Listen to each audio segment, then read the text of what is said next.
the Burger, the podcast brought to you by the New Mexico Beef Council. Today we're mixing things up. So our whole team is here to look back on fiscal year 2024-2025, which ended June 30th, 2025.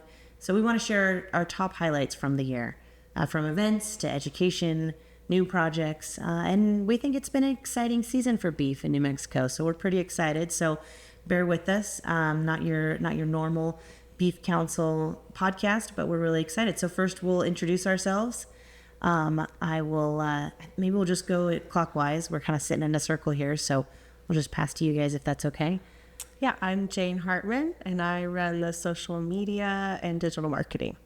And I'm Kate Schultz, and I am the registered dietitian. And I'm Liz Roche, and I'm the office manager. And I'm Carol Ann Romo, our executive director. And so I'll start us off. I've said a long time, especially in corporate life, that I usually try not to ask anybody to do something I'm not willing to do. So it's good to put me on the spot first, right? So two big things for me. One is our hot air balloon. So the New Mexico Beef Council purchased a hot air balloon. The name is sort of pending. We're wondering if it's the beef balloon. There were some jokes, it's the ribeye of the sky, but that also means something else to some people. And then meatloaf. I thought meatloaf sounded fun on the radio, so Chase Crew to meatloaf. Anyway, so we haven't named the hot air balloon, but we have a now Albuquerque owned, New Mexico owned hot air balloon that says "Beef It's What's for Dinner" on it, and is a beautiful red and black southwestern pattern, and also has a Zia on top, approved by the Pueblo of Zia. And then we also have the New Mexico Beef Council logo and New Mexico Taste the Tradition logo, which is our friends at the Department of Ag, a special logo program for New Mexico products and New Mexico companies. So we're really excited about the hot air balloon. I know when we started talking about it and looking at advertising and uniquely New Mexican advertising, we went to the balloons and thought, how can we do this? It probably helped that I started at the Beef Council around Balloon Fiesta, in the fall, and so that was the first thing that I was walking around like, how can Beef Council be involved? And so we thought of this. We've had a lot of help, a lot of partners. The team, we've had a lot of conversations about it, a lot of looking at the thing, but to me it's really exciting. Our pilot is Trenton Caldwell, a great family. Crew manager is Wes Caldwell, his dad, and then Trent is now a third generation balloonist, so his grandpa, his dad have all been involved in balloons for many years. So I think that's a really special part of that locally owned, that family thing. And then the last thing I'll say about it, I could talk about it for hours. But the last thing I'll say about it is the cool thing I've learned about the ballooning community is it's a lot like ranching in the beef community. Everyone's willing to help. Everyone's willing to teach. We had our test flight recently, or our first flight recently, and they're teaching us how to pack it up. They're treating it with the utmost care. And I just think that's a really special thing. And then the help that we've gotten, even I should shout out Mike Garcia, who helped us purchase the balloon.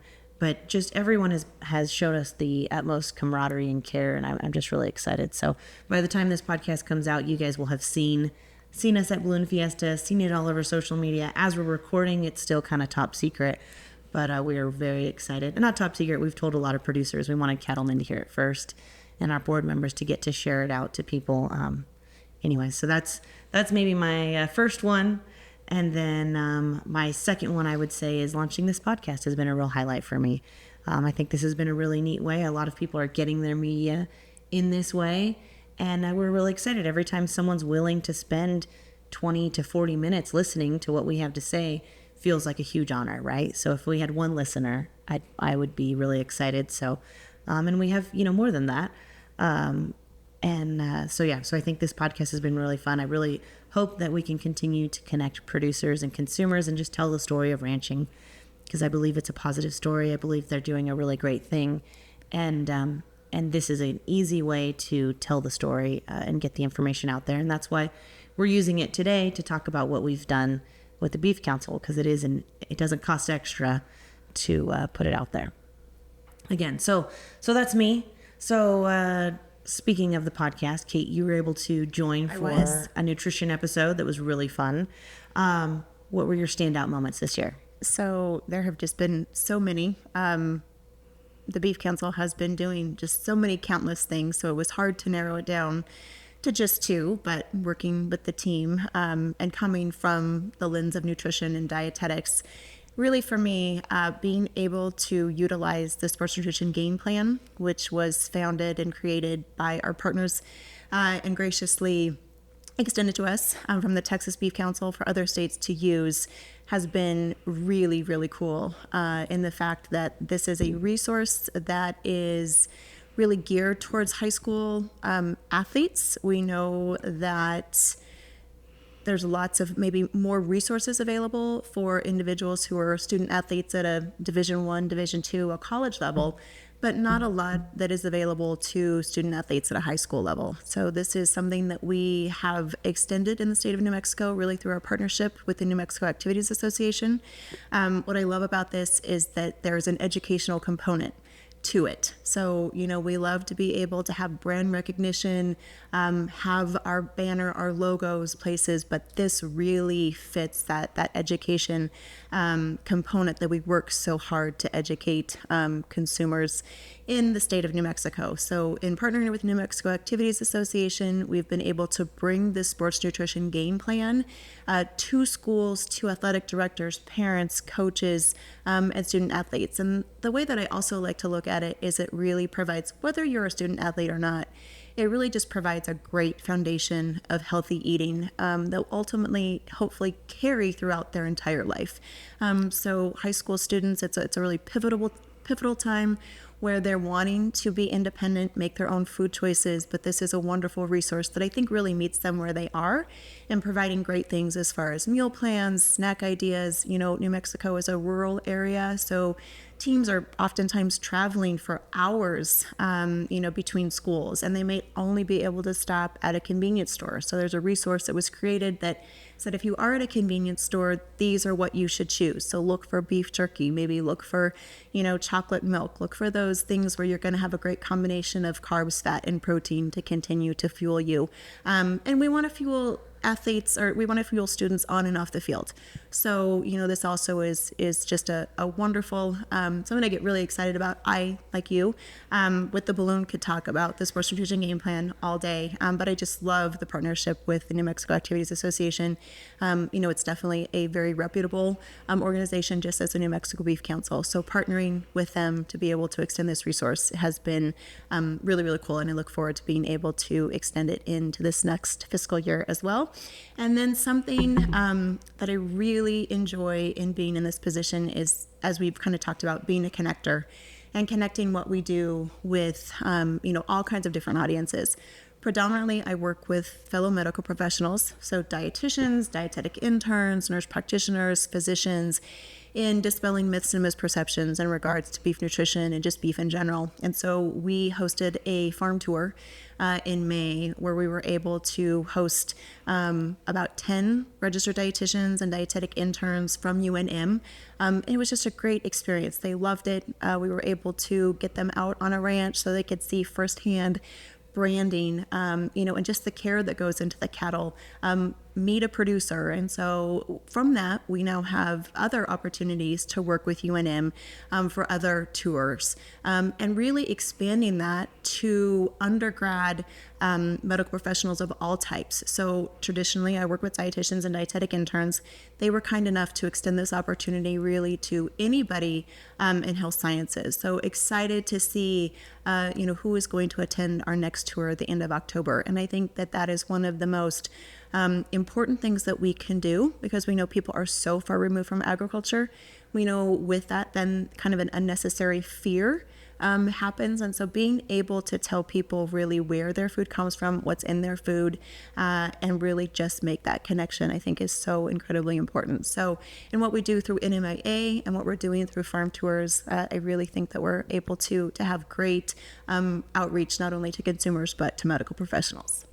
Oh, absolutely. And I think a special shout out to New Mexico Wine and Grape Growers Association and New Mexico Cattle Growers Association, who helped us with that tour specifically. Absolutely. Loved having them. And Jane, you have been behind so much of the digital connection. So thank you so much for being willing to share out all of my nutrition, because of course that is always top of mind for me. But I know you've had such amazing and successful results in all of the social media that you have been doing. So what are some of the highlights for you? Thanks, Kate. Yeah, and thanks for always jumping on video when I ask you to do something for me, and you too, Carolyn. Yeah, so this marks my first full year of social media. So we've done a lot of different things, really trying to provide a lot of value to people of New Mexico through social media. So we share a lot of recipes and inspiration, and we want to tell the story of ranching in New Mexico and make that really easy to do. And so what we noticed is people love beautiful New Mexico ranch pictures.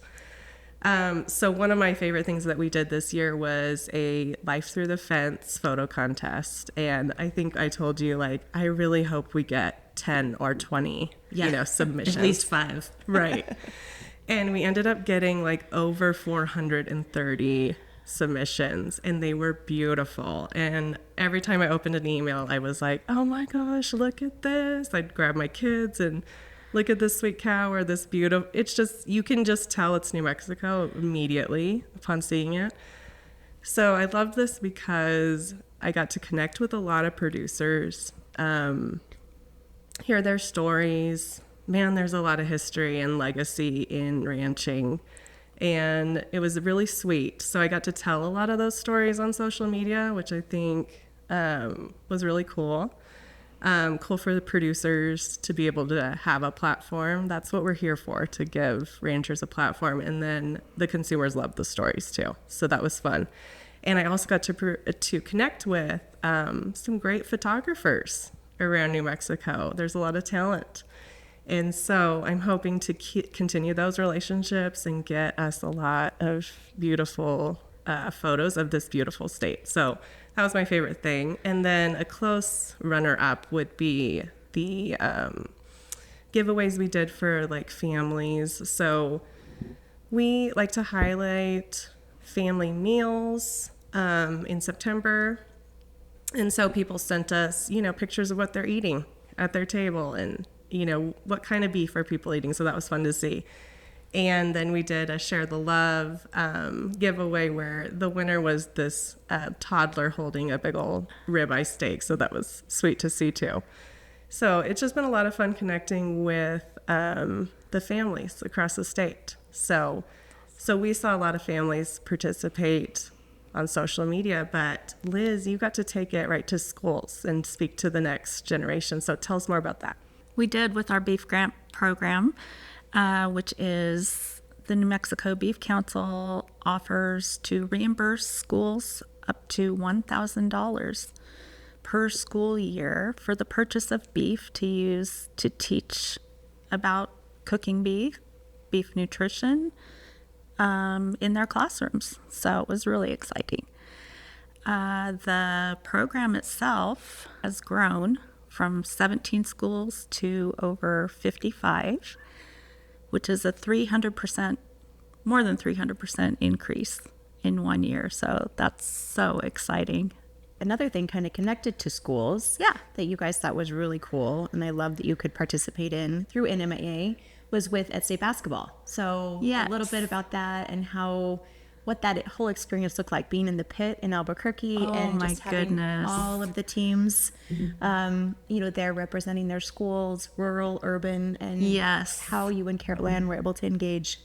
Yes, that was very kind of eye-opening to me because, you raise your kids and you take them to play in their sport at a competition, and you see a school from where you live. And at the tournament there, we saw schools from all over the whole state. And it was very exciting. Oh, we had the best time connecting with people, and Liz is awesome at the booth. She is the warm, friendly face that represents the Beef Council in a lot of places. And we had no idea how many connections we would make at that tournament. But basketball, apparently, I think people say Texas has football, right? I think New Mexico has basketball. I don't know if it's because we get so much wind or whatever it is. We're inside playing basketball, but New Mexico plays ball. Like, I mean, basketball's a big deal. So the tournament was really fun. And then even back to the beef grant, I was going to say, I got too flattered when you said the 300%. It took me a second, got me distracted. But the work Liz has done with those beef grants, we've worked on, bringing those schools into the fold of hey, what other resources do you need? What other things? So Liz is constantly sending them, new posters for their classroom and new resources. And then we went ahead and said, hey, do you guys want us to come to your schools? Can we come talk? And they were so excited. And so we brought a chef and we cooked them beef, and then Kate would talk nutrition. And I think that was a huge thing to be a part of high schools and just, be in the classroom. Every time we get in the classroom, we think it's an honor. Just like it's an honor to talk to students at the basketball tournament. Any of those experiences are always wonderful. On the beef grant also, I think one of the even more impressive statistics is that 25 out of 30 something counties in our state, we were in a school teaching about beef. Yeah, so when we start talking about next year, how do we get in those other 5, right? That's right. Yeah, I think the beef grant is a really great program. And again, it's every year. If you miss the deadline, if you're a teacher and you're listening, you miss the deadline, reach out to us. We'll make sure you don't miss the next deadline, or maybe there's room for you still. We absolutely want teachers to understand that if you're willing to have beef in the classroom, we'll reimburse it. And we reimburse it through, we do the reimbursements throughout the year too, so that you're not, if it's coming out of your own pocket, you're not out that money for a long time. And every time you get those checks, know that that's Liz. Liz is doing the background work for that, and we love that. I think the beef grant is a really great program, and it's nothing new under the sun, right? The New Mexico Beef Council has been doing it for a long time. I know I'm pretty sure they do it in Arizona and other states, but it's a great program. So we love that. Well, I think what makes me the most proud is seeing how everything adds up to connections, producers connecting with consumers, and consumers feeling connected to where their food comes from, right? So every time we talk to, whether we're in schools and we're trying to teach young people about it, or we're, in this podcast answering questions, we've had a couple questions, or mostly they come on social media, and we get to tell those stories that people wouldn't have the opportunity to hear or learn from. I think that's huge. So one of the questions we kind of had was, if somebody was going to ask us, what has the Beef Council been up to lately? What's the one thing? And I think we kind of all came to the consensus that we didn't have different answers for that. We've already answered that in the things that are our favorite things, but the biggest thing is trying to make connections, trying to constantly, build our network, build our connections, so that when we have a conversation and I'm sitting at State Fair with a restaurant and they want to buy local beef, and I know there's a producer down the street, I can call and say, hey, this guy's looking for local beef, and we can make that connection. Those things. And then, somebody needs a chef, and we've got a guy, and we know that, or we're getting into these medical professionals and talking to them because, we wanted to open up the tour to our Albuquerque connections and all of the things. It's just all about connections and trying to put in the work and put in the miles and wear out some tires if we have to, and get to places where people want to hear from us. But yeah, that connection thing has been great. It's been really fun.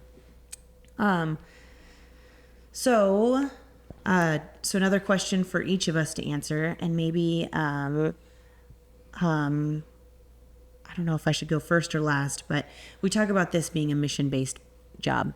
We are serving a mission. Our mission is to be the marketing arm of ranchers and really tell the story of ranching, right? So we have that thing to drive beef demand, or our goal is to drive beef demand.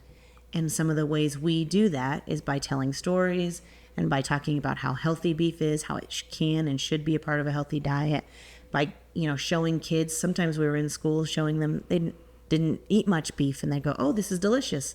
Like, yeah, once you try it, we think you'll come back. We're pretty sure. But anyways, but we feel like it's mission driven because we get to represent ranchers places they couldn't be, and what an honor it is. So for me, I just feel like every time we're working, we work harder, we work later, we work more hours, and it's hard not to, because we just want so badly to do a good job for the ranchers because we believe in what they're doing. We, some of them are like family now, and we just so much want to make sure that they can be proud of what we're doing and that their dollars, because, side note, Beef Council is funded by dollars from farmers and ranchers, and we believe that their dollars mean something, and we want to make sure that they're going further and that they can be proud of what they've spent their money on. So that's kind of, I don't mean to domineer that answer, but is there anything that you guys want to add on that of how it feels to get to serve ranchers? You did a great job. Okay. Well, we talk about it all the time, and so I don't mean to take words out of anybody's mouth, but it is a conversation that this means something. And I think it is top of mind in everything that we do. So just making sure that everybody understands that we're want to be wonderful stewards of the money that we receive, and with that make sure that we are meeting all of their priorities and their needs, and so that's also why we have a board that we really take direction from and make sure that they have input into what we're doing and the activities that we're involved in. But yeah, I think we all take very seriously. Some of us come from an ag background here, some of us don't, but we still all have, a really deep understanding and appreciation and respect for the people that we represent, and we don't take that lightly. Absolutely. Absolutely. And a good shout out to the board. As we sit around and we're talking these successes, they're all, created and approved and encouraged by our board members, right? So we have a board of 9 voting members and 1 ex officio member, and they're the best. They've been encouraging, exciting. They have the best ideas. And we love to remember, oh, so-and-so said this. Okay, let's do that. And I think that's been a great thing. So anything else anybody else wants to add? I just wanted to say that it's just such a privilege to be able to work for ranchers and in ag. I think especially coming from an ag background, you know how hard they're working. And so it's just a real honor to get to tell their stories. I agree. Not coming from ag, these people are amazing. They're the best to work for. They're the most down to earth you'll ever meet, and it's an honor to work for them. Absolutely. And the respect they treat us with, and the kindness. And then the story we're always trying to tell is the care they have in their animals, in the land, all of the things that they do so much. And they don't have time to be where we are. And so that's why we get to represent them. And that's a really, like you guys said, a privilege. Okay, so kind of the last question, looking forward to next year. So obviously we're, the fiscal years are kind of confusing sometimes when I think about it. So we're sitting in here in September, and we've already started the next year. But we're talking about last fiscal year, July 1st, 2024 to June 30th, 2025. So now, speaking of this coming year and this current year, what is something you guys are looking forward to? Should we go clockwise again? Sorry. Yeah, sure. I think I'm looking forward to building on the foundation, or I feel like this last year we got to try a lot of new things because we were all kind of new at it. And now we have a lot of good data about what worked well and doing more of the things that really worked. So I'm excited about that moving forward. Me too. And I think I mentioned, one of them with being the farm tour, but kind of the 2 things that are on my radar next are definitely the farm tour at the end of October. That's going to be extended to, a plethora of future medical professionals. And then something that we have participated in for the last couple of years is a physician toolkit. opportunity where we work to get information directly into physician offices on the health benefits of beef. This round of toolkit extension for physicians is just protein in general, and how beef is really, just an incredible protein source. Protein is a trending ingredient these days. We know that 71% of consumers are looking for ways to increase their protein. And so really, I might be biased, but there's no better protein source than beef, providing, that 25 grams of protein in 3 ounces and all of those other essential nutrients. So really looking forward to being able to see that information in physician offices and then get feedback from them. Ultimately we want to be able to engage with that crowd, but sometimes it's a little bit more difficult getting face to face in front of them. So this is a wonderful way to extend that information and really meet them where they are, meaning that it is delivered directly to their office. So looking forward to having that information and again those results. And I think what Jane had said and what I really want to make sure that everybody also understands is that everything that we do, we want to make sure that it has a good ROI. We try a lot of different things, which is fantastic, but at the end of the day, we always want to make sure that it's impactful, and that we're able to share those results, with our board and with our producers. And so this is one of those where, I'm looking forward to being able to share out those evaluation results from these toolkits that are sent directly to physicians. It's awesome. For me, we had a great opportunity come up where KOB TV reached out to us and wanted to partner with us on a cooking competition show. And it's so exciting because they are going to be cooking beef.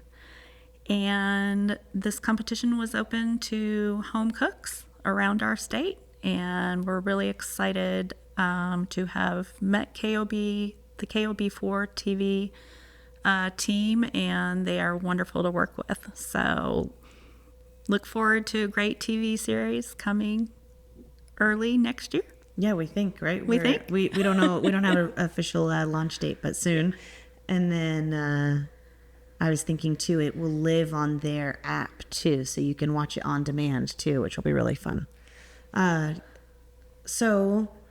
then I guess I get to say something too, right? So I think something I'm looking forward to for this fiscal year is the Balloon Fiesta and the launch of the balloon, right? So that's kind of a 2-for-1, same answer. Easy out for me, but I just really think that the Balloon Fiesta is a really important part of New Mexican culture, a really important part of Albuquerque's culture. And, I think it's over 1 million people come to Albuquerque for the event over the 10 days. We get to carry the American flag one day. We get to be, highlighted as a balloon of the day that day, and just really have a big presence there and really give our new hot air balloon the, launch or reveal and all of it that it deserves. So locally owned, local pilot, and then this, local international event. So I'm looking forward to that. Personally, I just love going to Balloon Fiesta, and I just can't wait that's going to be my job for 10 days. So got to get my gloves ready so I can help, roll up that balloon. A lot to look forward to, a lot of things that we've accomplished and we've tried and we've worked together. I'm so grateful to get to work with these 4 women right here, or these 3 women right here, just including myself, sorry. But I am so grateful to work with you all, and I can't say it enough, it's an honor to serve producers, and we're also open to feedback. So if you guys have ideas, comments, thoughts, concerns, please let us know. My cell phone is in too many places now. I'm not going to put it on the podcast, but you can message us and then we'll get you my cell phone. But we would love to hear from you. We'd love your support. We'd love your input. And we really appreciate, for ranchers listening, we really appreciate the work you do to feed the world, the work you do to care for the land and the livestock. And we wouldn't have jobs without the work you do. And we really hope to help increase demand and make your life easier and make your way of life continue. So thank you again. Thank you to the team. Thank you to our videographer, Ella. And I guess our editor is Steven, usually at NCBA. Thank you for our listeners, and we can't wait to share what's next. And we hope you join us for, our next podcast. We'll be back to interview. Until next time, thank you for tuning in to Behind the Burger. Behind the Burger is a podcast produced by the New Mexico Beef Council with the goal of telling the stories of the cattlemen and cattlewomen of the New Mexico beef industry. Thank you for joining us for today's episode. If you would like more information, please visit nmbeef.com. Whether it be a burger, a steak, or another beef dish, we hope you are enjoying beef at your next meal.